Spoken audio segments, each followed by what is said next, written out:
नमस्कार. पुन्हा एकदा आपले सर्वांचे स्वागत आहे. राज्य कर्मचारी आणि पेन्शनधारकांना आनंदाची बातमी. उर्वरित थकीत डीए व केंद्राप्रमाणे 60% डीए मिळणार.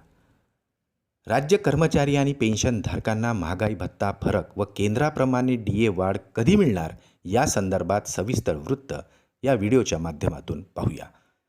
त्यापूर्वी आपणास विनंती आहे, चॅनलला अजूनही सबस्क्राईब केलेलं नसेल तर चॅनलला सबस्क्राईब करा.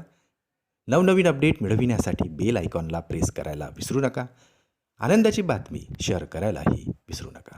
जुलै 2025 राज्य सरकारी कर्मचारी तसेच पेन्शनधारकांना केंद्र सरकारच्या धर्तीवर 58% दराने महागाई भत्ता वाढ लागू करण्यात आलेला आहे.